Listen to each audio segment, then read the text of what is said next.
Welcome to Vegan Business Talk with Katrina Fox, author of Vegan Ventures, Start and Grow an Ethical Business.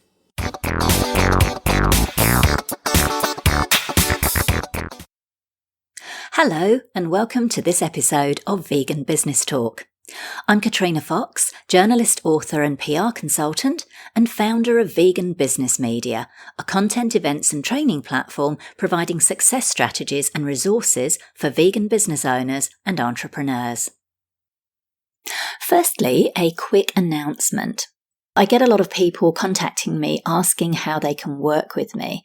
So this is a little plug to let you know that I offer a range of services to vegan and plant-based business owners and entrepreneurs. From online training and group coaching to PR, content creation and copywriting services and one-on-one tailored individual private consultations. So if you're wanting help to promote or grow your vegan business, brand, product, service, book or other creative project, head over to veganbusinessmedia.com and click on the Work With Me menu link for more details. Now for the main part of the show. This episode features a panel discussion I hosted a couple of months ago in August 2020 for the VegFestUK Summerfest online event for the Trade Days Manufacturers and Suppliers section. It features several renowned entrepreneurs in the food, fashion and beauty sectors. Among the topics they discuss include how lockdown impacted them, what they had to do to survive, what's selling and why, the impact of lockdown on the development of new products, how the COVID-19 situation impacted their relationships with wholesalers, distributors and retailers, what staff issues have come up and how they're handling them, what they need from governments, retailers and customers to survive or thrive, especially with so much uncertainty and the possibility of further lockdowns, and more. There's a wealth of information here for vegan entrepreneurs, so I hope you enjoy this episode and I know you're going to get great value from it. So I'm just going to do a brief intro of our panelists and then we're going to get dug in to some of the issues and solutions and challenges, etc. So we have got Adrian Ling, who is the Managing Director of Plamel, which is the UK's oldest vegan company. I had the pleasure of meeting Adrian's father, Arthur, who went vegan in 1927. It still blows my mind when I say that and try to imagine someone being vegan back then. And Plamel produces a range of dairy-free goods, particularly chocolate. In fact, Adrian is the vegan Willy Wonka. He has his own chocolate factory, a vegan chocolate factory, where he makes Plamel's own brand and also makes chocolate and other products for other vegan brands as well. So welcome, Adrian. Delighted to be with you today. Have you here. Lovely.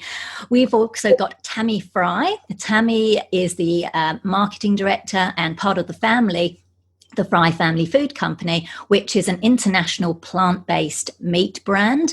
I think recently joined the Live Kindly group, which is an umbrella group of other plant-based meat companies. And we'll find out a little bit more about that when we talk to Tammy. But great to have you here, Tammy. Welcome. Thank you, Katrina. Thanks for having me. We've also got Rimi and Manav Thapur, and they are from Love Raw, which is a vegan confectionery and snack company. Now, some of you might recognise Rimi because she appeared on Dragon's Den, which is the UK, for our international visitors, that's the UK equivalent of Shark Tank. And Rimi famously turned down 2 offers on Dragon's Den because she wanted to wait for the right investor, and I believe that's now happened. And despite turning down that deal, the company has gone from strength to strength. So welcome, Rimi and Manav. Thank you, Katrina. Thanks for having us. Pleasure. We've also got Joe Hill, who is one of the co-founders of One Planet Pizza. I think we were due to have Mike as well, but he had to do something, but we're delighted to have Joe here representing. And One Planet Pizza, a very exciting brand, a very fast-growing frozen vegan pizza brand, and I believe the first of its kind in the UK. So great to have you guys here. And I'm looking at your thing behind, your poster behind you, and you're making me hungry, Joe, even though I've had my dinner. Great to have you here. I'll cook up a pizza later as well. And now, of course, the vegan and plant-based sector is not only made up of just food. And so I'm really happy that we've got Laura Way, who's here representing vegan fashion. Laura is the founder of Voch, which is a wonderful vegan watch company that makes unisex styles for both men and women. So lovely to have you here, Laura. Thanks, Katrina. Lovely to be here. And finally, we have Sue Harrison, who's the head of sales at Mahi Naturals. We were due to have Meghna Patel, who is one of the founders, but unfortunately she had an issue come up at the last minute. But we're delighted to have Sue, who's the head of sales. And Mahi Naturals provides skincare, hair care and organic beauty products, which are sourced from across the globe. So welcome, Sue. Thank you for joining us at the last minute. Thank you. Welcome. Great. So as Tim mentioned, 2020, excuse me, has not turned out the way that any of us expected. I mean, none of us could predict what could happen. And it's really thrown society, businesses, people, etc., into a bit of a tailspin. So I'd love to talk to each of you to find out, what impact has lockdown and the COVID-19 situation, what impact has that had on you as a manufacturer and supplier? And what have you had to do to survive? So I'm going to kick off with Adrian, because I know you've got a factory, you've got staff, you employ a lot of people. Tell us, how has the situation impacted you and what have you had to do to keep into business? Well, I think one of the first things to remember is that when we entered the COVID situation, we didn't exactly go into it in a position of closed eyes, because if we're dealing with international companies and events, it was quite obvious what was going to happen into lockdown. And so for us, we had our first crisis meeting on the 9th of March, 2 weeks even before the date of lockdown. So we could see the writing on the wall, we could see what was going on. And I think it's important to keep up with these international events, because that does give you a head start. It does lead you. We had 2 weeks of actually preparation, to which we got well ahead with to start with. And so as a manufacturing business and being part of trade bodies, what became very, very clear very early on is that food manufacturing was going to be classed as essential workers. I think it was later described as key workers, but at the time it was called essential workers, and therefore manufacturing business could, if it was safe to do so, continue. And so that was the number one type of key bits of information that came along about where we were to go. So following that, we really had to decide where we were going to go, what we were going to do, because also I have to say the whole thing almost reminded me of the 9/11 type issue. But we have to take this as a long-term decision. This, whilst it's come along, why you say apparently sort of suddenly, well, you have to be prepared for all events. And so you have to take the long term. What are we going to do? What are we going to try and achieve? Do we lock down? Do we keep going? Do we shut down? Do we reopen? How do we continue? And it becomes apparent that, of course, our customers who are supplying into the food chain are carrying on. And therefore, to continue as a company, continue employment, what actually has to happen is the company has to continue producing to supply the people that we supply, so they're actually able to do so. And so all those sort of decisions have to be made in the long term, because if we don't continue to supply, what will happen is that actually if we stop, when we come back, if there's this sort of, and at the time there was this magical, well, it's all going to happen and it's going to come back and, we can get back to normal.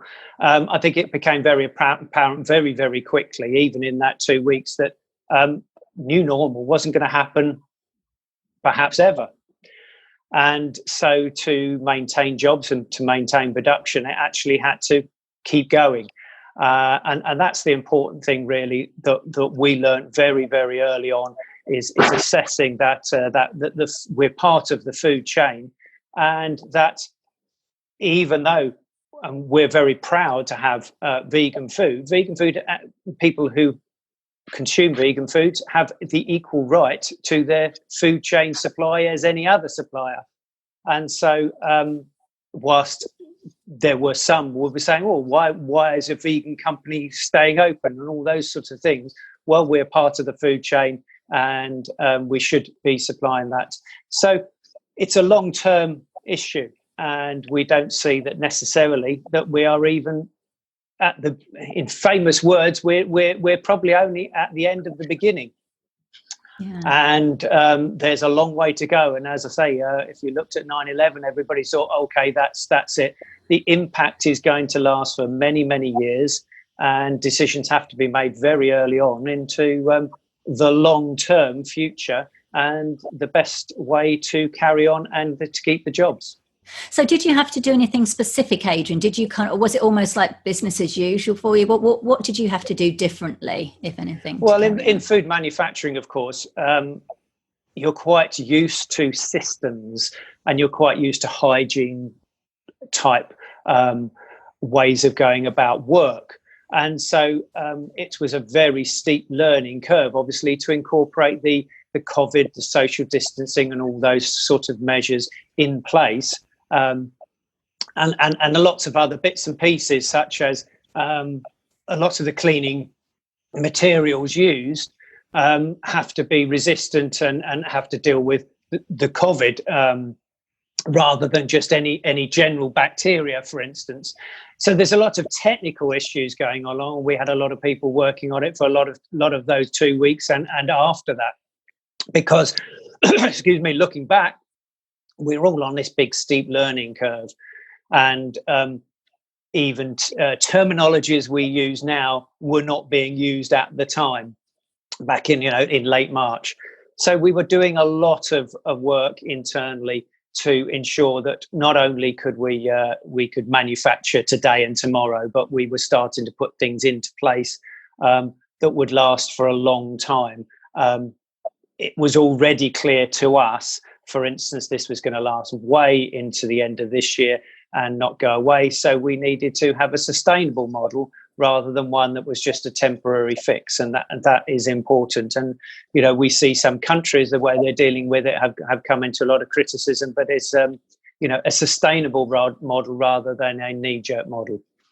Nice. I like that. Thank you. So, Adrian, obviously your business has been around for a long time. So I'd like to go to Joe, because One Planet Pizza is a fairly new brand, a pizza brand. Tell us what's the situation been like for you in terms of the whole pandemic situation?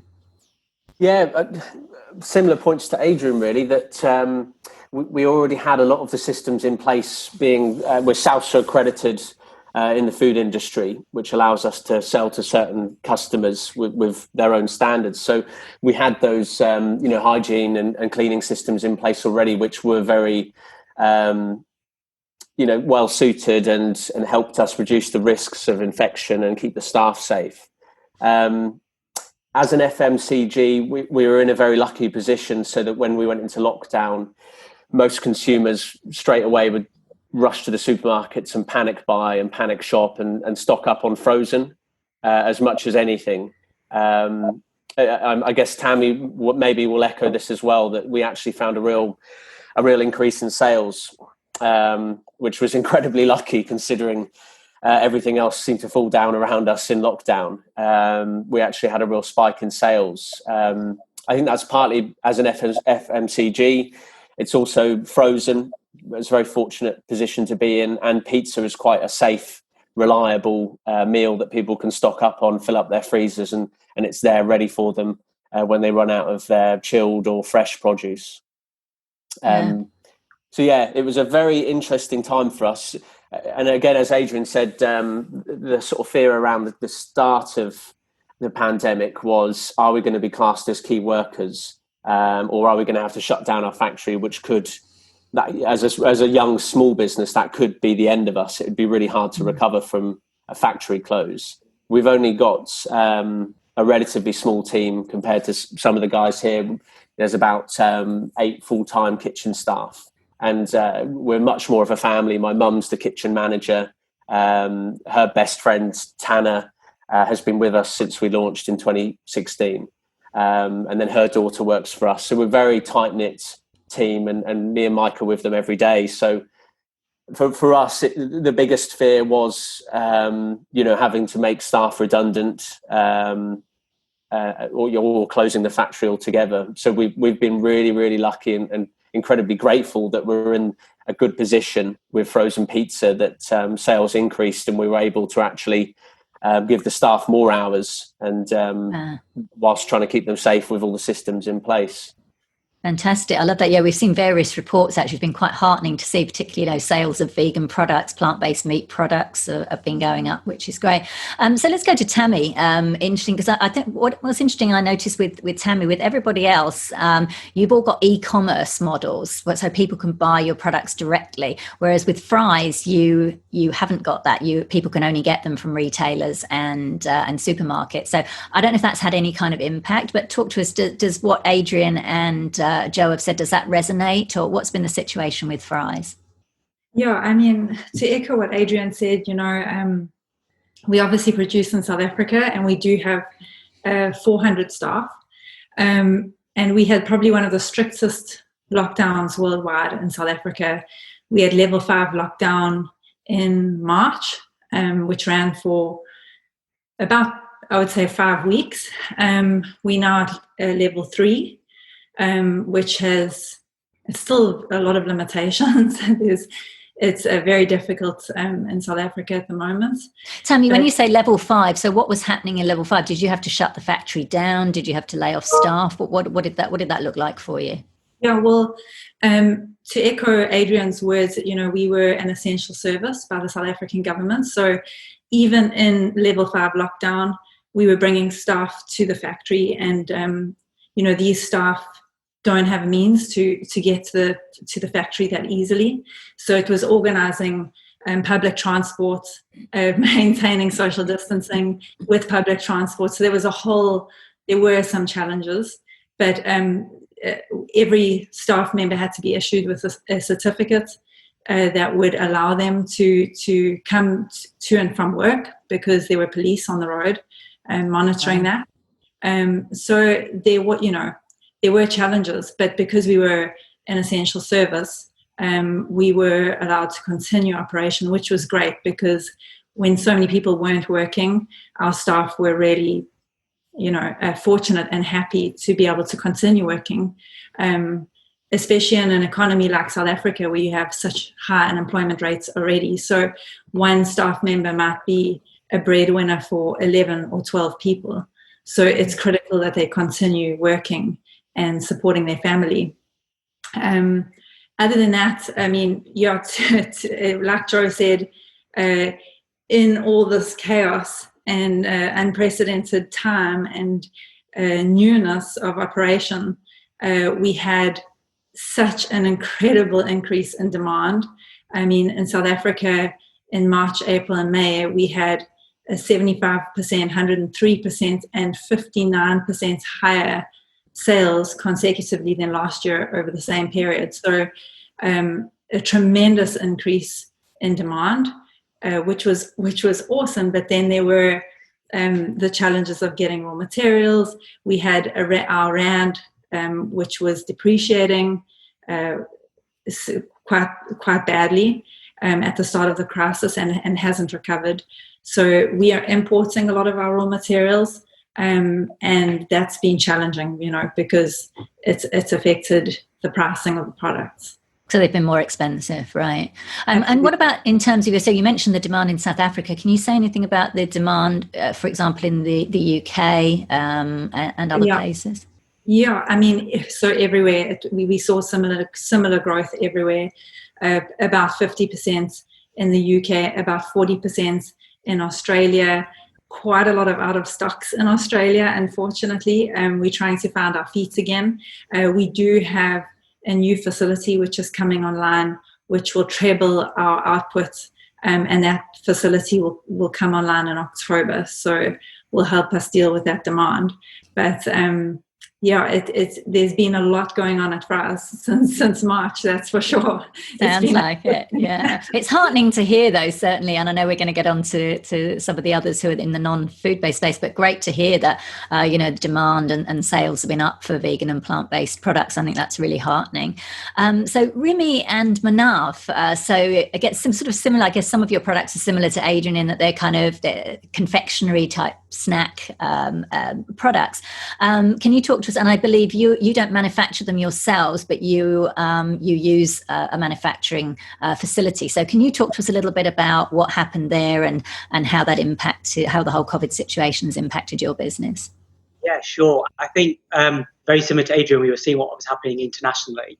And we sort of had a meeting a couple of weeks before and said, look, if it goes in UK, looks like it will go into lockdown. It will need to. And so we basically made a lot of stock in March. Because we thought because we don't own the factory, it could shut down if there was a breakout. We didn't know what the regulations were going to be. So we made a lot of stock for about 2-3 months, buffer stock, just in case. That was the first thing that we did. And I think a week before we had a meeting and we've decided that everybody was going to work from home. So we sent everybody with their computers, and everything we've set up is cloud-based anyway. So it was very easy to start working the next day, take your computer home. And we came back, and then we were just on Google Hangouts and meetings and chatting and stuff like that. But, we did have to re-strategize the business because we did have a very good March, April. But we noticed that, supermarkets, it was going down a bit because food to go, people weren't buying lunches and stuff. So we ended up shifting very much online. We sort of changed the business, changed a couple of roles temporarily. And I think, we used to do about 1 order a day in February, and I think it peaked to about 200 orders a day. Wow. From your website, so direct to customers from your website. Yeah. Wow. But we really went big on online, and we thought, what, it's an opportunity now for us to sort of grow our awareness of the brand, because we didn't know what was going to happen. We're in a bit of grocery, we're in a lot of the independent health food shops, and we weren't sure how it was going to go. And then I think it was a good decision to make on the short-term basis for Love Raw to focus on online. And then, and then we're seeing now after a few months, Waitrose, etc., the orders are starting to increase again. I think, chocolate wasn't a necessity product like the toilet roll or frozen food. So it was a bit interesting to see. It declined in stores, but increased online. Yeah, and consumer behavior, everybody went into panic, and they were initially kind of buying the kind of dried stock such as, sauces and pasta. And then it kind of went in phases. So when they had enough of this, then it went on to, biscuits and, confectionery. And then it kind of, stabilized a little bit. So it was almost, they prioritized what they needed the most and then stocked up on this. And then what they felt they, could, wait on, such as, luxury items, such as confectionery. I know with some people it's a necessity. With some I was going to say, I bet there's some people watching going, no, chocolate's definitely a necessity.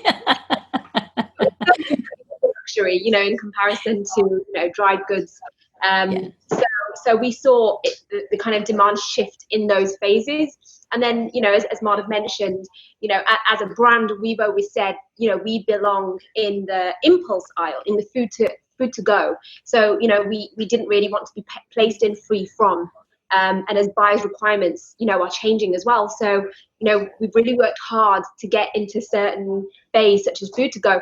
And then with COVID, with offices, closing down and, the footfall decreasing, I guess the free from aisle was more, prevalent rather than the food to go. And the food to go and the impulse, they had a huge drop. I think, with one multiple, 60% down.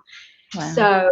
So I guess we were affected in those terms. But if I was going to look for a positive that came out of everything, we've hired people during the lockdown, and we've hired some people very recently, and I've noticed that with a lot of people applying for jobs, they've had time to reflect on where they're working, what type of business they want, and what type of impact they want to have on the world or their family or whatever it is. So we've made some really great hires recently because people have decided to want to change in career, if they're lucky to have that, and they really want to make an impact. So it's very interesting times. And it was very much kind of we continue. I mean, it was hard work trying to continue at home with the kids, and we had new hires that were onboarded virtually, you know, so they came on board and now they're in the office with us. So you know, it was hard work. I guess Manav was there daily, you know, keeping everybody's spirits motivated up and keeping them motivated. And everybody was good. The team didn't down tools or anything, so we were very lucky. Fantastic. You mentioned about the impulse section that kind of went down. So were you able to switch your products back into the free from aisle then, or does it not happen that quickly? No, it doesn't happen that quickly, but it's made us think about our strategy and you know, gotcha. Forward, because if people are working from home, we found in our building there's about 20 offices, 20 companies, but only 3 are back. The rest aren't coming back till January. So if you go to Boots and their food to go is dead, there's nothing there. So we've had to do a bit of re-strategizing and looking about where we sit going forward, and hopefully there'll be some changes. Gotcha. Lovely. Thank you for sharing that. So we've gone through some of the food businesses. So I'd like to go to Sue next, because now obviously, you know, your company you sell hair care, skin care, personal care. So those are still pretty much essential items. Obviously yours are, you know, they're not just the kind of cheap and nasties with all the chemicals. They're natural. They're organic. So I'm curious, how did the COVID situation, how has that impacted your business and the sales? Okay, well, basically, when it all started kicking off, we noticed that there was a sudden spike in sales. And we think this is very much to do with a little bit of panic buying in a way, both with consumers and with our retail stockists. And normally where somebody would perhaps go in and buy 1 tube of our Hopes Relief Intensive Rescue Cream, they were buying 2 or 3. So in the beginning of this, our sales rocketed, and as a result we went out of stock of a few of the lines, but we managed to very quickly replenish these. We also noticed that our freight costs suddenly went up, and we've absorbed these, so we didn't pass them on at all to any of our customers. Wow. Okay. So when you say, because I noticed you say you import like some of your products from across the globe, and obviously, you know, there were situations were different in different countries in terms of the COVID-19. So you said you were able to easily replenish. So were you able to easily replenish those same products, or did you have to kind of look elsewhere for kind of replacements, and did you find that it took longer for things to come in as well? We managed to find different ways of getting the products here. So like, for instance, one of the airlines that we were using, they suddenly were grounded, and we had to very quickly source another way of bringing it over with a different airline. So we had issues like that, but we managed to remedy them with a lot of hard work behind the scenes. Gotcha. Now you mentioned Rimi and Manaf mentioned that their e-commerce sales skyrocketed compared to the retail sales. Did you find that with yours, or how did that compare, the e-commerce versus your products being sold in retailers? I think when people were literally panic buying and stocking up, we had a massive growth in sales. It then went very much quieter when there was this risk of whether health food stores were going to remain open as essential businesses or not. And when it was announced, again, the sales started going up.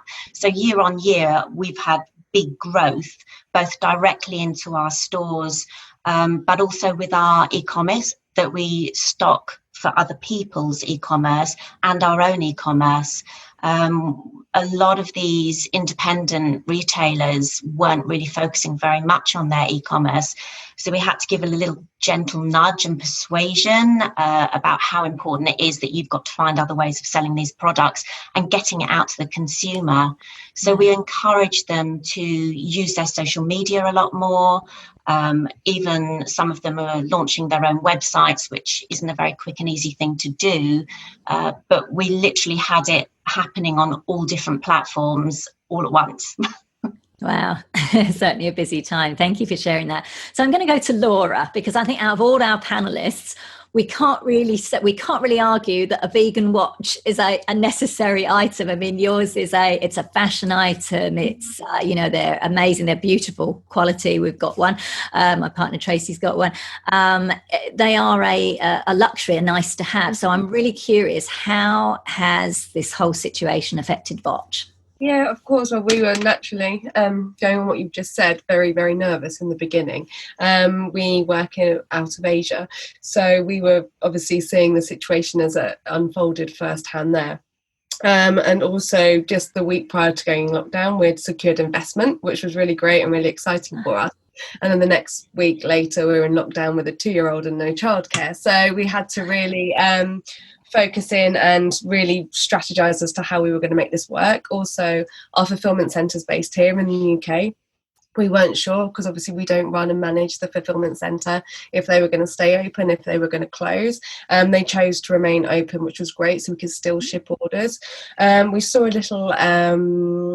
a little delay in parcels and shipping going to customers, but other than that, customers were aware of the situation and really sympathetic to the situation. But sales overall over that whole period have been up 60% this year than last year. Wow. We invested a lot more into online marketing. Because obviously we knew people were at home scrolling, looking, and we could target customers that way. We appointed a new digital media agency. We strategized, really worked on our key messaging, and also, even though watches aren't an essential item, they are quite a key gifting item. So where people couldn't obviously be with loved ones, etc., we were able to include like personalized notes, etc. So that was a really nice touch that we were able to include for our customers. So on the whole, it's really just allowed us to kind of focus and where we're going to go next and the next level, because I think this is, we said, the beginning of a long process, and we really need to diversify, re-strategize, and make sure we're bringing out products that are going to suit us for the longer term now, that isn't necessarily just watches. So we are having a lot of consideration now on what our future offering is going to be in this time. But overall, we're surviving in it, and it's doing okay. The team's growing. Most of my team work from home anyway. Quite big in hiring mums in the workplace to allow them for flexible hours from working from home. So yeah, everyone's just really, really kind of helping each other out and watching, just supporting each other. But we have placed an order way more in advance than we would usually do for the Christmas period, because for example, plating factories were closed down, a huge amount of plating factories are shut down, and some factories aren't over in Shenzhen where we manufacture have reopened, or they're asking for bigger upfront payments on initial orders, because so many of their orders have been cancelled. But fortunately, we've been quite lucky. Our factory's still going, still functioning. So yeah, I feel like we've survived so far, and hoping to do so for the remaining period of this. Yeah, wow, I love that. I'm very heartened by particularly this panel. I was wondering if we were going to get any horror stories, but it's all been really quite positive. I'm curious what you said though, Laurie. You said that one of your factories chose to remain open. I find that interesting. The only reason I say that is my partner Tracy likes to dance, and she likes to have vegan point shoes. So she's been getting them from like Gaynor Minden, and there's another brand, a Russian brand that do Grishka, that do vegan shoes. All their factories, because they were based, like some of them were in Italy and Europe, like they just closed, like they had to close, and they're not opening. So it's kind of interesting that I'm curious that yours were able to choose to stay open, because I know with the others they were classed as essential, like the food ones. How did that? No, factories had to close. So factories were closed because in Asia it was our fulfillment centre here. They're the ones, because they were shipping, they were classed as being able to still stay open. Okay, gotcha. Government guidelines here saying that they had to close. So it was in their hands. We were all ready to go up and go and collect all the stock and bring it all back to home and ship from here. But they were able to remain under the government guidelines. So what impact did the factory closing? Did that have any impact, the fact that the factory had to close for a while? We're out of stock of some of our best sellers. We have been. We also kind of coincided with a sale and free strap orders to kind of try and increase our offering and increase sales during this time. So some of our best sellers have been out of stock. That's been unavoidable, and that's the situation. But we've just been really kind of hands-on. One of our teams will make up the watches by hand. We'll send components, and we'll jiggle bits around. We'll move buckles and move straps and do what we've got to do to make sure that what we can sell can be selling. So yeah, brilliant. I love that. Fantastic. So thank you all for sharing that, the kind of the general sort of overview of how COVID-19 has impacted your businesses. I'm curious about what's been the impact on, and I know one or two of you have touched on this, what's been the impact on new product development? Like, has that been put on hold, and was it a case of just trying to kind of get existing stock out the door to kind of keep sales in? So I'm just curious about new product development. Let's go back to Adrian.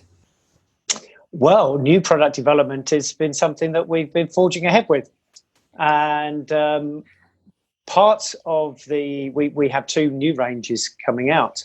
One of them was halfway through development, and the other one was bubbling under the surface. So we were actually able to do quite a lot of product development, because of course a lot of the time product development is time of thought, as well as experimentations and all those type of things. And so there is this delicate balance of what can we do, where can we go? But we're very excited. We will be launching a new range in September that's coming out, and everything is all the packaging has been done, and it's all paper packaging of chocolate, which is absolutely fantastic. Zero plastic, because this is plastic is still a big issue. And there are lots of issues where COVID has taken over that will remain for a longer time than COVID, such as plastic. So that is one line we've been looking at, and another line which will be coming out early next year. So actually the product development has gone unabated. So we're pleased that really that hasn't affected us at all, the COVID situation, because in a sense it has almost given us more breathing space to develop those ones that were bubbling under the surface. But I think what really happens now is analysing where the market is going to go, because clearly, as we've heard, the food to go sector is suffered quite substantially, and there's lots of market areas. So to develop a product that specifically goes into one market area could be a mistake, because you never know when that is going to be taken from under you in a sense.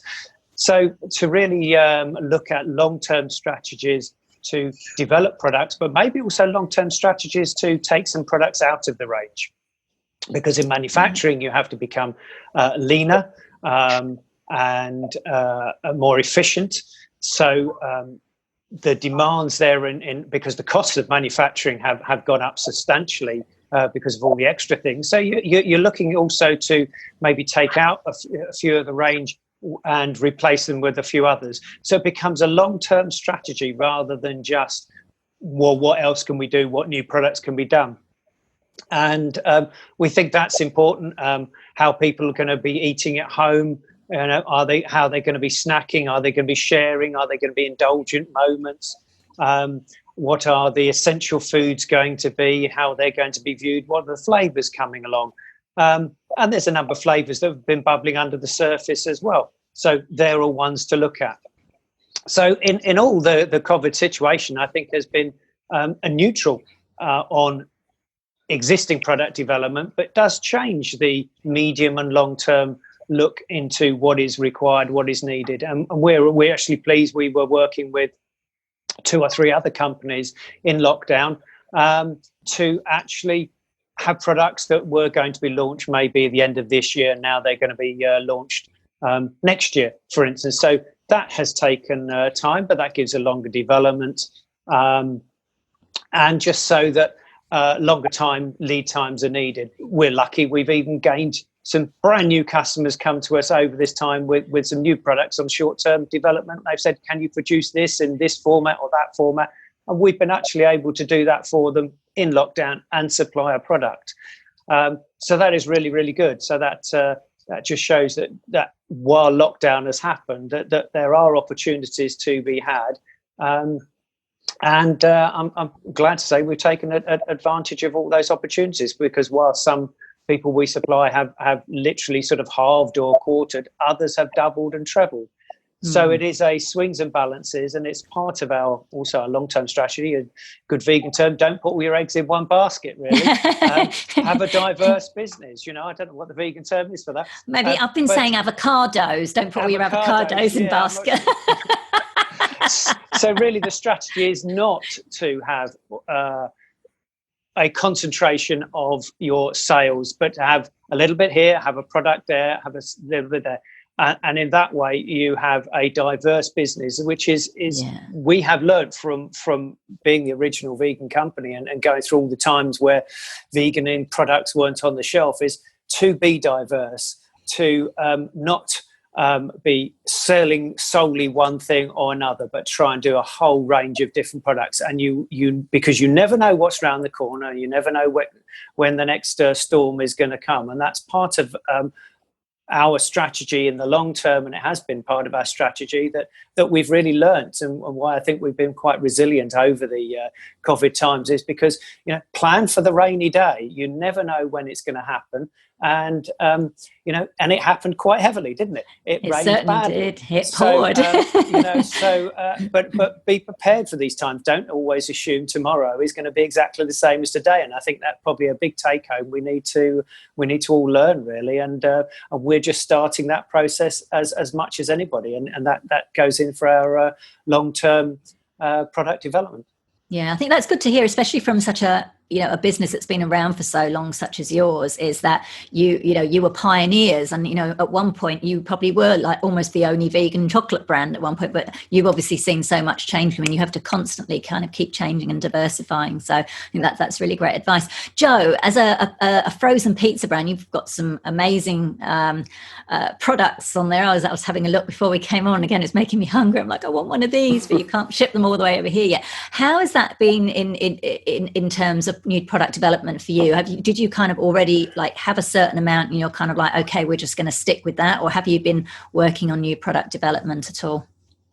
Yeah, it's actually been a really exciting space for us, the MPD side. So we've never been known particularly well for MPD. We've just had the 4 core flavors, and the last 4 or 5 years has been all about brand awareness, getting into some of the multiples, some of the retailers, and just improving those 4 pizzas, making sure they're as strong as they can be. But Mike had some brilliant foresight, which he never lets me forget. And he actually he encouraged us to launch our D2C website and do a total rebuild of that and offer nationwide home delivery. And it was the UK's first ever nationwide home delivery service of frozen plant-based pizza, and so that was really exciting and pioneering stuff, and that's now our whole website is based around this e-commerce platform. So you can now order our pizzas and have them delivered sustainably in recycled compostable packaging, and they'll arrive at your door frozen, and that's anywhere in the UK. And I wasn't too excited about that back in January, because I wanted to focus on getting into Waitrose or Sainsbury's, getting into more wholesalers and food service. And Mike was always pushing. He had this feeling, it was really interesting, that we should get online and everything's going digital. And then it just so happens that soon after, when we weren't really giving it much attention, we'd got the website ready, and we were sort of putting maybe 10% of our time into it. Obviously, we started hearing about lockdown happening and everything else, and it was just perfect that we had that head start. So we suddenly put about 50% of our time and energy and spend into the website. We created this whole platform where you could personalize your pizzas, you could choose your base, choose your flavors. We created a few new flavors which we'd been working on for about a year, but hadn't had an opportunity to sell them. So yeah, we launched that in January, and it was perfect timing for lockdown. It's been really successful and really good fun, because we've been able to then directly engage with our customers rather than go through various channels, wholesale, retail, where we don't have that really great relationship with them. And we're very much a sort of purpose-driven brand with a really nice story. So being able to engage directly with customers and respond to what flavors they're asking for and do really brilliant collaborations. That's been a really exciting space for us. So sorry, I disappeared because I wanted to grab a OPP Direct box for you guys. So it has a cardboard, recycled cardboard is the insulation that goes inside. Then we use a little bit of dry ice, but it's not really been done at all before. And we've only found one other company that's ever done it in Europe, that you can have frozen pizzas delivered to your door. So that's been really exciting. And then on top of that, we launched a really big collaboration with Meatless Farm. So sorry if that's reversed, but this was we now think this is our best ever pizza, which is the cheeseburger pizza. And this is a big partnership with the Meatless Farm Co. We use their burger chunks alongside lots of other toppings that you would expect to find on a cheeseburger. And again, that's never been done before in the vegan world. So that's quite exciting that we were the first to do that. And you can now get that anywhere in the UK. We're just about to launch it on the Vegan Kind, and we're trying to get it listed with one of the multiples as well through the Meatless Farm, because they're a little bit bigger than us and they can help us get a foot in the door. Fantastic. So yeah, MPD has been really exciting. And we've just launched a Mexicana, which is in collaboration with the guys over at Northland, who are one of the biggest dairy cheese companies in the UK. So we're trying to help them go more plant-based. So that's sort of part of our mission as well, is teaming up with bigger non-vegan brands and saying, well, actually, this is a really fast-growing, exciting area in the food industry, and we'll help you guys get in there, and let's do some exciting flavors and encourage them to do more brilliant vegan foods.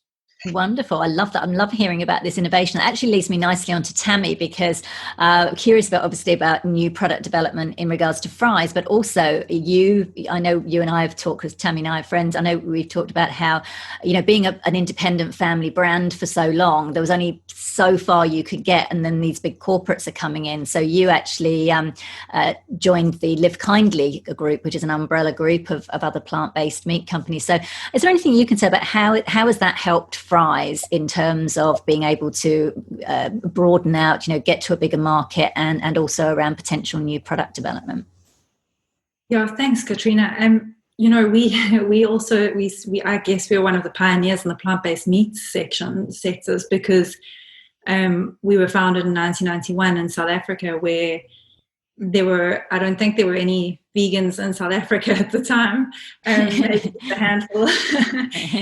While he contacted the Vegetarian Society back in 1991, and there were 10 members of the Vegetarian Society. So definitely a company born out of purpose and passion, and really just actually trying to answer or give ourselves a solution, because we were plant-based. And so that's how it all started. What happens with these older companies is you develop a range that people really enjoy, and then as technologies advance, you want to launch new products, but then people are still loving the old products, so you end up with more and more product SKUs.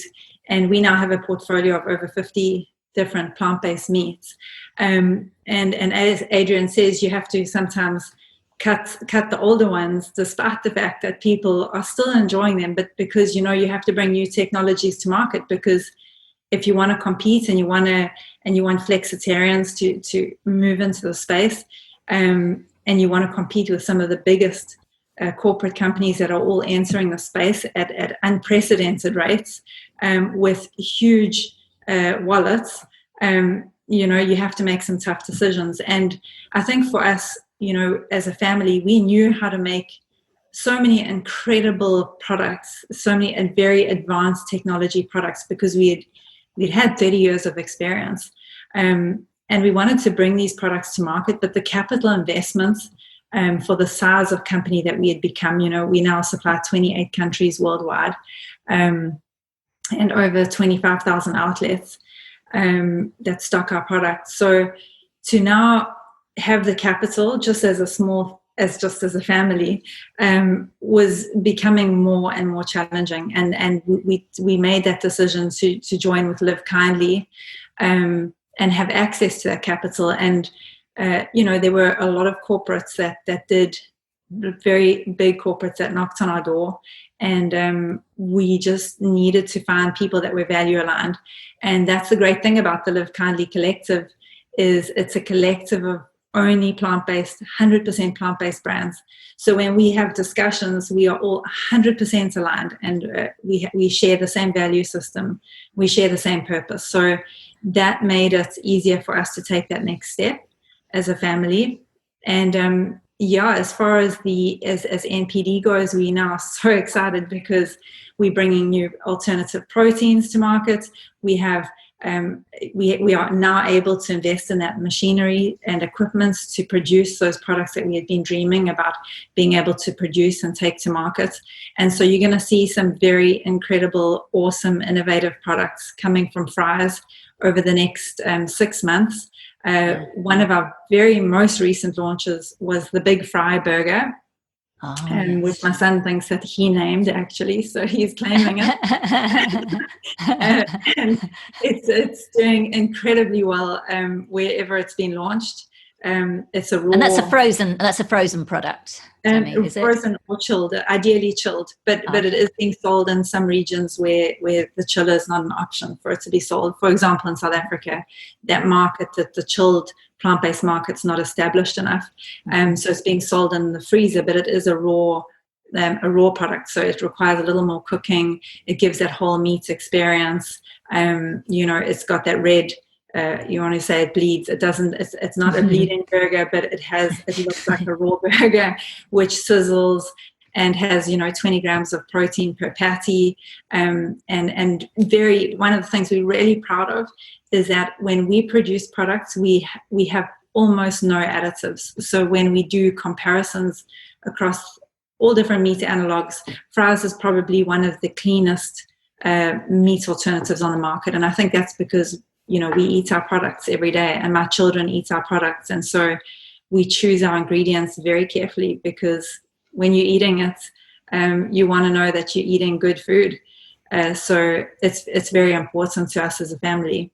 I think that's where we are as far as NPD goes. I'm super excited for everyone to see what we've been up to, and since we joined Live Kindly, and we have all that new energy, and it's an awesome time ahead for us, I think. I hope. I love that. I'm loving all the collaborations. I think it's so important. And I think, for mission-driven businesses, because we're more than just about making sales. Of course, we want to make sales, make a profit to be sustainable. But I love that we're on that broader mission. And when we come together, so much can be achieved. So I hope that's really inspiring for people watching, which is wonderful. Rimi and Manav, did you want to say anything at all about, I know you've talked a little bit about how you pivoted, anything around new product development on your front, or how it's been impacted? Yeah, I mean, we did launch a product in March, just before COVID and lockdown hit, and we put everything in place to do a big launch, and then COVID hit.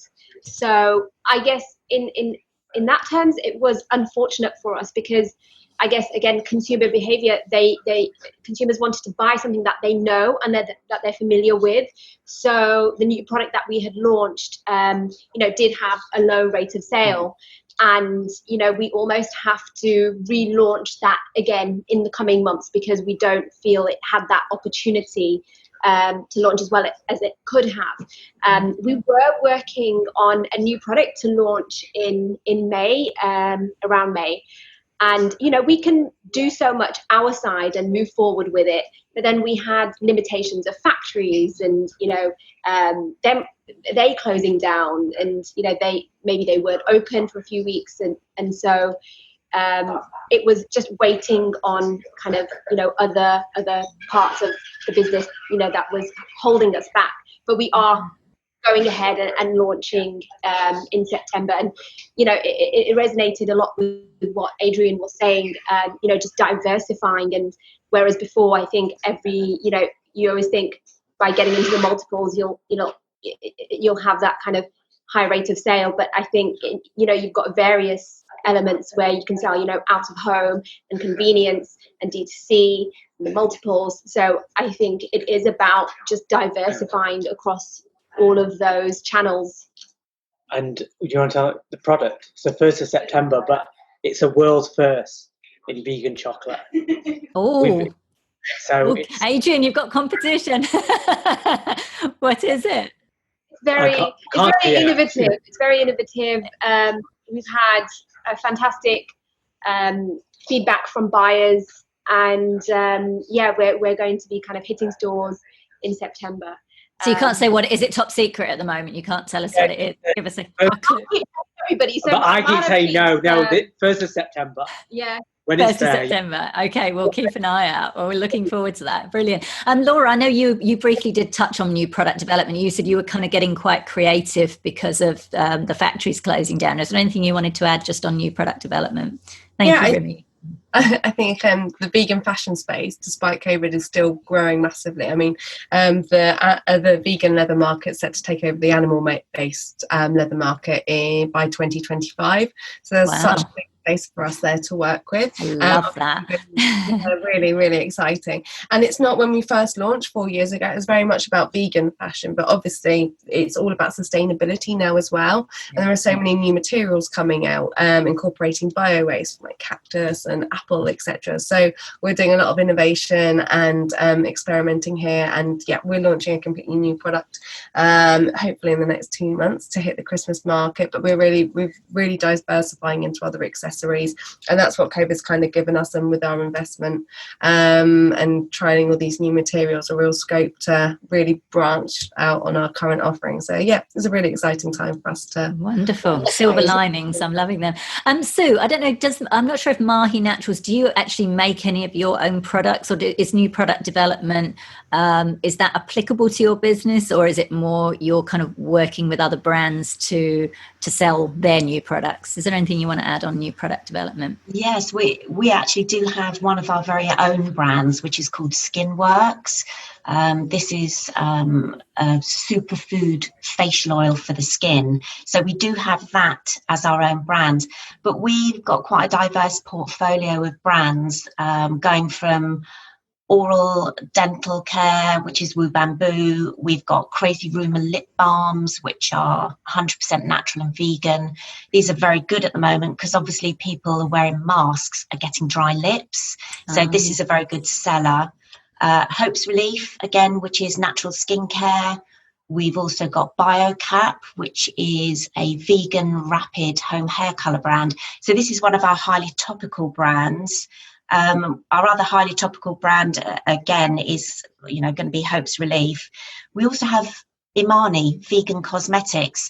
A lot of people are buying products perhaps to try that they've never tried before. So we've diversified a little bit more, and we've actually launched 2 brands in July, which is incredible. One of these is JR Liggett's, which is a solid shampoo bar range, and the other one is Bass Brushes. These are amazing. They're a range of bamboo brushes and biodegradable. So we've literally got a diverse range from oral to hair to skincare to makeup. So NPD, as far as that goes, is us sourcing new brands, very much to build on our portfolio. So we've taken advantage of the time and done this as well. Lovely. So I'm hearing a lot of diversification is really coming from all of us, which is wonderful. Before I carry on with any more questions, I know we have got an audience question, so I'm just going to read that out. So it's from Humane Wildlife Solutions. I know you guys. It says, "Hi Katrina, hope you're well. Thank you. Still honoured to have been part of your Vegan Ventures book." Oh, thank you, Kevin. He says, "My question is, so this is to the panels, do all your businesses find it hard to overcome wildlife conflicts, otherwise known in the real world as pest control, when they arise, and have you seen a rise in cases over lockdown?" Who'd like to start with that? You can just raise your hand and we can unmute anyone. Shall I start with that? Adrian, go for it. I think one of the biggest things about pest control is prevention. And if you're talking about anything such as pests and controlling them, what you've actually done is lost the battle to start with, and what you really need to be doing is looking at the environment the site is on and preventing things coming in, for instance. And it's a lesson I think any pest control contractor will tell you is your biggest defence is prevention. And so that is going to be a big part of whatever you do. We actually, in the middle of lockdown, are looking to demolish a building. And very interestingly enough, what happens is a BAT survey is required for that, and people come along and do a BAT survey and see all the type of wildlife. And actually, there were 4 guys there, and they said, do you know what, this has been one of the most boring nights ever. We haven't seen anything.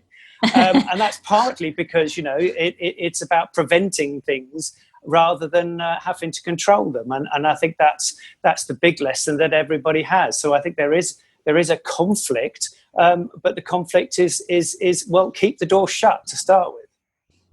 Got it. Thank you. Anyone else like to chime in on that? Joe, anything to add on that? I haven't got too many interesting things to say about that, I'm afraid. No, we've always been quite lucky. We had a purpose-built kitchen just behind our office here. The worst we've ever had is now we've got a wasp's nest, but that keeps away any unwanted guests, and that's not much of a problem. We don't have to.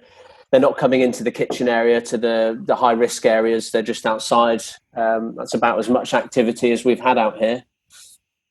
Right. Tammy, any thoughts on that? Because obviously, given you've got your factory in South Africa, are there any issues around that? Well, we have a purpose-built food factory, and anyone who runs a food factory will understand that, there's no windows. It's a very sanitized environment. There's no pests going to get in there at all. So there's no openings for animals or creatures to enter the facility. The only way they would come in is with raw materials, and that's of course, before all raw materials are inspected before they even enter into the raw material holding facility. So you shouldn't, inside a food factory, you should not have pests, as Adrian said. If you do, you've already lost the battle, and you probably don't have a food safe factory in the first place. So nobody wants to find a fly in their fries burger, I can promise you. Yeah, very true, very true, especially the vegans. But yeah, absolutely. Well, that's good to hear. So I hope that's answered your question, Kevin. Thank you for that. It's great to hear from you. Thank you for your question. And again, if anyone else has got any questions, do type them into the Q&A panel. We've got probably around about another 20 minutes or so we'll keep an eye out. If you've got questions, do put them in, and I'm happy to open that up to our panel.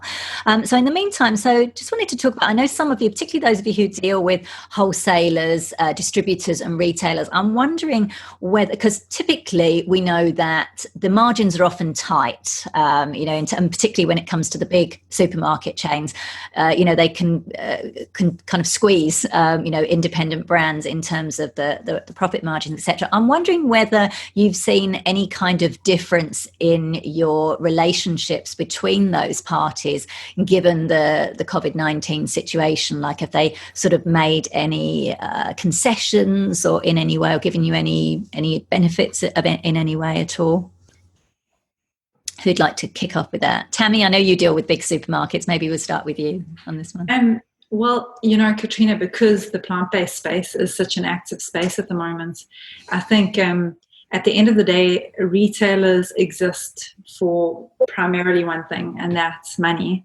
And you can't, no one can eat an empty shelf. So if you can't supply, and there are 10, 15, maybe 20 or even 30 brands lined up that can supply, the retailer is likely to just shift to another brand, even though you've had a long-term relationship with them. So it's a very hard environment to be a part of, and you just have to keep supplying. There's no real excuses. It doesn't matter what excuse you have, because there's another brand that doesn't have the same excuse as you do. So it is tricky. You've got to make sure that you've planned for everything, and you make sure that you've got stock and you've got holding stock, and you're ready to have continuous supply. There's not. I don't know if anyone else has any other experience, but mainstream retail is a tough. Independent might be completely different. but for sure, mainstream retail, and of course at the moment food service is almost non-existent. So we've had almost, we've lost maybe 90% of sales in food service because restaurants and quick service restaurants are all closed. So that's our experience, and I don't know if anyone else has had a different experience. Rimi and Manav, I believe you're stocked in some of the bigger chains. Anything you'd like to say on that? Yeah, I guess initially the buyers, they were so inundated with their categories and even sharing other categories, covering on behalf of their colleagues. So it's almost like I didn't want to bother them too much because I know that they had a lot on, in the first couple of months. But then, from end of April, May onwards, I think they were more receptive, because as things kind of unfold in the multiples, they still want to have new products coming up, and so they were more kind of open to listening to what we have to offer. But with distributors, sorry, go on. Oh yeah, with distributors, they were a lot more flexible and understanding. But from conversations that Rimi was having with buyers and stuff like that in the supermarkets, they're still they haven't changed. They're the same as Tammy has said. They haven't reflected on anything on how they deal with you. Their attitude's still very the same, very cutthroat, blunt, and direct, and high expectations. So I think that's what I found from speaking to some of them. Yeah. And some of them were furloughed as well, but they didn't tell you. That was very interesting. You could tell. Yeah. You could tell because they just in such a long time. Annually. So it was just, I think they're still the same. The main buyers, retail buyers, Boots, Holland and Barrett, etc. And then it varies. With the distributors, we supply quite a lot of independents too. But they were supportive. They were supportive. It was positive, and they kept open. So it was very different.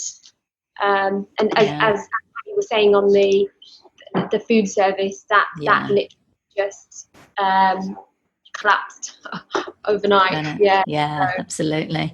Thank you. I think we need to remember that of course all the food businesses are all having their own individual problems of distribution and supply. So there were people on furloughs, there were people not working from home, and we all had to recognise that they were all struggling themselves in doing what they normally do and coming to going forward. So we recognise that there will be different strategies with different buyers and different companies, and I think it was an interesting time to see how different companies reacted, and a learning experience for everybody in dealing with them.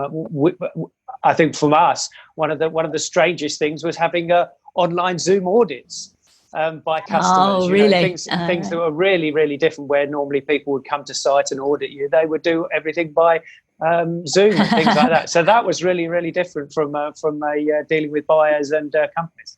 Indeed, thank you. Now we've got a couple of audience questions. So I hope I can pronounce that right. Mahesh and Nishma of Shamboos. Hello. They've asking, have you made any special preparations or provisions given the anticipated long-term deep recession?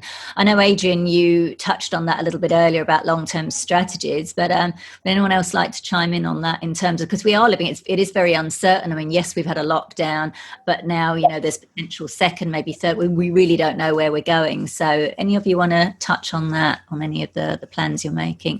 Joe, you just need to unmute yourself. I know, I don't want to make that mistake. No one's done it yet. I don't want to do it first. I mean, so we are quite a premium product, and we would sit at the top in terms of price, which we justify, through quality, through flavour, through packaging. But if and when we do head into a recession and people want to spend less, then one of the things we are doing is we are going through a bit of a rebrand at the moment, looking at the key messages on the front of the boxes, what's important to the consumers. That's changing, and one of the big factors for us is the price point. So we're with Ocado at the moment and 5 wholesalers who have all been really supportive, and the orders have been fairly consistent since lockdown, and they've been very helpful and flexible. But now we're approaching the bigger multiples. We're reaching out to all the major supermarkets and ready, hopefully, for a January listing somewhere. But the price always comes up, and I think this will be a bigger issue for consumers if we do go into a recession. So there are things we can do. When we expand, our prices will go down because of the scales of economy, naturally. So that's really helpful. But we're also thinking about ways we can look at our supplies of the ingredients without impacting the quality, and what we're doing in terms of our production line. Installing a conveyor belt is one of our big plans to reduce our labour costs. And look at the other things that we can do to save money without impacting on the product and the service. So yeah, I guess the bottom line is the big thing we're doing is looking at how we can reduce that price for the consumers, and to help us get into the supermarkets to make it more viable as well. So hopefully everyone will see a price decrease rather than an increase to help everyone still buy quality food that's plant-based. Lovely. Laura, let's go to you, because I know you were talking about how it's great your sales have increased, and obviously it's particularly in the gifting arena. So in terms of, a potentially anticipated deep recession, again, luxury items, might kind of take a hit. So anything you're doing or thinking about in terms of those kind of long-term strategies? Yeah, we're looking at items, especially, like I said, around the gifting, with lower price points than our current offering. And we're just being really strategic with what we spend and how we spend on now. We keep our teams quite flexible, so kind of just managing the resource that we've got, kind of either dialing up or dialing it down as and when we need it to, so we can keep our overheads as low as possible during these times as well. But it's just really a lot of research, making sure we're investing into areas we only really need to invest into, and making sure as well that we're well stocked, and we don't have to, because we have to place an order for quite a large amount of watches at a time, just making sure that we're well stocked now, so when that does actually hit, we're not having to outlay big costs whilst we're during that, so we can make that return back now to cover us as well. But really it's just kind of managing and just keeping our costs as low as possible, and then trying to introduce something which we're trying to get in for the Christmas market now, lower price point items to suit the current climate that we're in. Nice. Anyone else want to chime in on that particular question? Yes, I wouldn't mind chiming in. Yes, Sue, go ahead. I think consumers are a lot more savvy these days, and they're looking for value for money, but not just cheap. They basically want the product to be effective. So, for example, the J.R. Liggett's shampoo bar, I mean, this is a price point of $9.99 a bar, but it's the same length of time as you would on average use 3 bottles of liquid shampoo.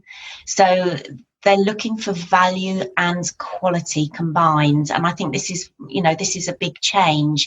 They're also a lot more aware of the effect of manufacturing on the planet and on the environment. So 0 waste, no plastic. Yeah. It's literally they're considering all different options. So I don't think it is just about price itself.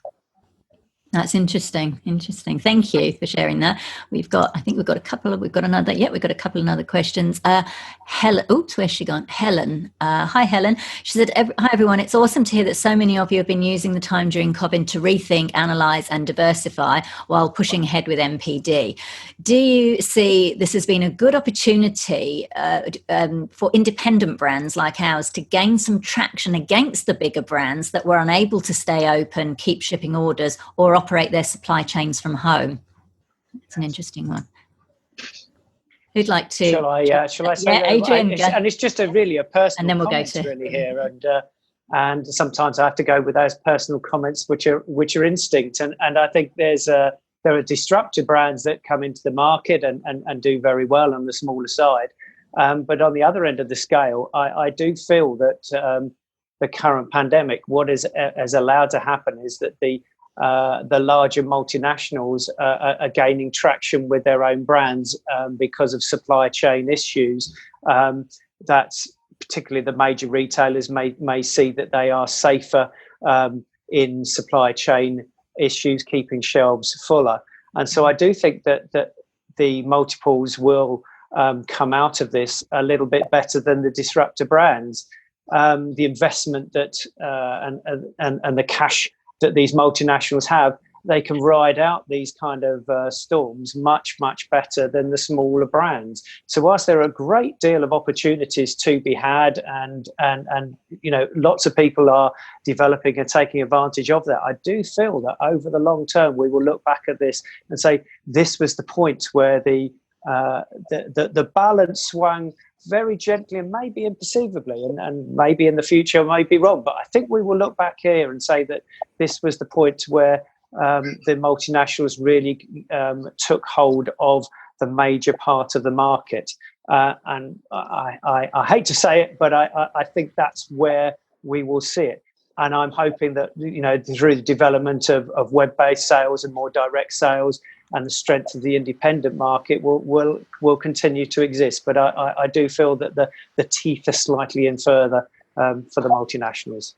Rimi and thank you, Adrian. Rimi and Manav, do you agree? I know you wanted to say something. Do you agree with Adrian or not? No. I think he's right. I think with the supermarkets, etc., the big brands did very, very well because everybody knows them. They've got they're available everywhere. Convenience, supermarket, so it was easy for people to buy. But I think if you're a new product now, or because we've got friends, the Booch and Brew, they make kombucha. And they want to, they're asking us for some advice, and we've said, look, go for the distributors, because the distributors like Suma, all of that, CLF, Tree of Life, those types of health food distributors in the UK, they need MPD. That's, they have their new catalogues every quarter or every few months that they need to fill with. So the buyers are still open to MPD. So I probably won't go for the supermarkets yet. I'd just go for those independent distributors and just keep targeting and keep pushing, because they're always open to MPD. Even and with the big like Waitrose and etc., we see now, like it wasn't March, April, May, June, but from July onwards, they now want to see MPD. So the listings that we've got in September have only come about in the last 30 days. Everything was being very, very quick. Yeah. And also, I don't know what category they're in, but direct to consumer. That would be, a good channel to focus on too. Yeah, brilliant. No, really good advice. Thank you. I think we probably got time for, because we're getting the wrap up time, we've probably got time for about one more question, which we've got, and that's from, I don't know if it's pronounced Jacob or Jakob. I hope I've pronounced it right. Hey, Katrina, thanks for hosting. You're welcome. Thank you. It's great to see so many vegan businesses thrive in such a difficult period of time. It sounds like the majority of the panelists have gone through investment of some sort. What were the biggest challenges they've faced, and what advice could they offer to a business seeking investment? And that's from Jacob is from Citizen Kind. Emma sends her best. Oh, lovely. Citizen Kind is a lovely vegan recruitment company. Thanks. So for those of you now who has had investment, Mini, sorry, I've just joined your names up there. Manav and Rimi. You've definitely had experience with investment, because like I mentioned earlier, you turned down Dragon's Den, to Deborah Meaden and Tuka. You turned them down and waited. So I think it would be great if you could answer that one. Again, we were very lucky. We finished our raise with Blue Horizon in November, so we were financially that way secure. But if I was in somebody else's position now, looking at what's happening in the market, valuations have come down because investors have a lot more power at the moment in terms of the market. But I would focus on raising a low figure. I don't know how much they need, but 100 to 200,000 people have still got appetite for. From speaking to other companies that have recently raised on Seeders and Crowdcube, 100, 200 seems to be an okay figure. So I would look for maybe angel investors and people with money, to raise a lower amount, and then maybe see where the economy is in 6 months' time, get your business up and running for what you need, and then go and raise bigger or go to the VCs. But if I was in their position now, it would be a low figure just to keep me going, just for cash flow to survive whatever their goal is, or if it's for growth, but definitely a low figure. And it's easier to raise a lower amount, and then you might get a lot more people who want to overfund you, and you might be able to get some more money. And I think it's definitely positive to seek investment. For us, I don't think we would have been able to grow and scale to the extent that we have. So, and it's also about finding the right partner. Whereas Dragon's Den, it just didn't feel right to move forward with that. Whereas, Blue Horizon, we're very aligned, as Tammy was saying,